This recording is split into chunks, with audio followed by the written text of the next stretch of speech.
Hey everybody, this is Dustin, Urban Specialist. So I'm still looking at this 2022 Nash. It's an Off-the-Grid Series. It's actually a pretty cool little aluminum trailer. I believe it is, I think 19 feet or 18 feet. It's called a 18 FM. So, or maybe it's a 19 FM. Nope, it's an 18 FM. Anyways, so I'm doing my exterior evaluation on it, and I was just talking about in previous videos about all the sealing on the front cap and screws on moldings and whatnot. So when I'm looking at the side of these units, obviously I'm looking for anything that can come loose, anything that can cause you a problem, anything that could potentially leak, fail, any appliances. So I want to just do a quick little, starter. I didn't even look this one over yet.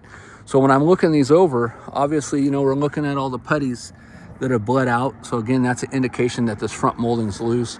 So in the other video, I recommended to, remove and replace the insert molding, not because it's bad, but in order to access the screws behind it to tighten it, scrape that off and reseal it. Same thing with the compartments. As you get up close, you can see where little gaps and voids where things are moving. So I'd go back and lightly tighten these doors, seal around the whole perimeter of the door. A lot of times, like I like to do, is I like to reseal the inside edges of the door as well. Even sometimes go around the locks. We go around all the magnets. Anywhere where there's a penetration. I'm looking for stuff like this, like the molding up there for the rain gutter that's dripping on me is starting to come loose, and you can see up here how the putty's starting to work itself loose. So that's a sign of it, whether it be temperature heating up, but that awning tube is sitting there shaking and vibrating and making friction. So if it's frictioning, that's gonna, cause that sealant behind it to walk and blend and bleed down, as well as the heat. And of course, other stuff, I'm looking at all the sealants around the windows. How are all the rubber seals on the windows? Is anything shrunk up, or is anything let loose? On the corners, any of the seams on it like that. So I recommend, just spot seal that kind of stuff. You could use clear or black, and then whatever color you want to go around the outside. Black around the windows and black around the moldings is very difficult because it'll smear and it'll look pretty bad. So I would say typically stick with like a clear, or unless you can find the exact same color as this gray or something similar to it, then I would do that as well. But this unit's got the S-lock. There's no screws in it, so I would, it's kind of a toss-up. It's so small, I wouldn't really worry about putting them in there. But usually we'll see a lot of manufacturers will use screws on those rails. This one looks, so far as I walked around, like it's in pretty decent shape. Moving on to the entry door. When I come over to the entry doors, I'm always looking to see if the handles are loose. These are a Lippert door, so you can actually get that Lippert shade that replaces the glass. It has the built-in sunshade. You can see they got something in there hanging, like a drape or a curtain or something. So that would take care of that for you. And then the color of the glass is similar to the color of the door, so they would now match. It allows you the ability to see out where they can't really see in, and then it's got that reflective material in there. So I'd highly recommend that. You can see they had the standard handle, and it looks like somebody added the lend a hand to it, which was fine. Silver, I probably would have went with the black on black, because then it would have matched everything and not stuck out so much. They got standard entry steps. Coming to the water heater, this one's going to be a bigger. This one looks like a 10 gallon. It might even be a 12 gallon. And this is a Suburban water heater. They did add a screen to the backside, which is nice. But I would change out the plastic clip here.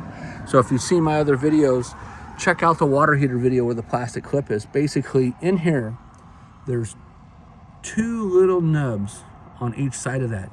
And as you get back here further, when you depress that spring, that allows that to slip back there and then just pop off. So a lot of times these will break after a few years from vibration or sun or heat, because it's hot and cold here. So it'll get hot and it'll break off, and then you'll basically lose the door. So I recommend that if you can go on Amazon, you can go on other videos and links, and you'll see that you can buy those in a 2-pack stainless steel. Very simple to replace. Highly recommend you do it. Those doors, luckily this is just a factory standard black door. Sometimes if they're painted or if it had a decal or something on it, it would get expensive to go ahead and replace it. Those doors are probably, I don't remember offhand, so don't hold me to it. I want to say probably $80 to $100. plus tax and freight. So, but that's something I would do as well. Same thing, continuing on with the body seals, the decals. I'm looking for anything that's, again, coming loose. Any kind of weird smudges or whatever. Any of the moldings that are coming loose, which this one all looks good. I look at the J skirts to see if there's any movement in these guys. These are put on pretty good. Now, there's a loose screw on this one, and it's just a self-tap through it, so I would try to tighten it up and then go back and reseal those anyways. Even though they're beyond the floor line, it just prevents water from getting back to the screw and then running down and dripping out the sides. Also talked to the customers about their suspension. So when they showed up, they have a Dexter Easy Flex kit, but as you can see, it looks like it hasn't been maintained. It's pretty greasy, and then it's also got the thin shackle links. And then some of the signs when they were moving it around the yard, is you could see that the bushings and stuff on them were all worn out, and then there was play in them. And I don't know if you can see that space there, but the bushing's gone, so the whole shackle link is moving up and down, like we've featured in other videos as well. So when I asked them, hey, have you ever done any of your bushings?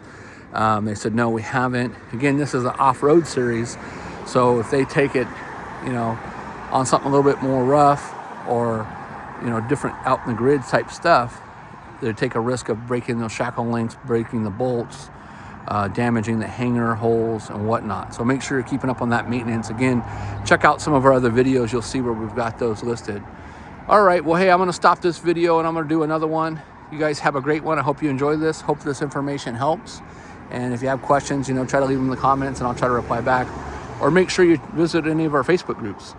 We have, it's kind of crazy, but we do have about 30 Facebook groups. I try to post stuff in them quite regularly. And then a lot of this stuff, no matter the brand, no matter who it is, it all kind of crosses over, So whether it be bug screens, water heater clips, handles, windows, moldings, insert moldings, screws, fender skirts, suspension parts on a towable trailer, there's a lot of stuff that's similar. The only thing that's really different is, little particulars, decals, colors, and then obviously the layouts. So, all right, well, thanks again for watching. This is Dustin, your RV Specialist.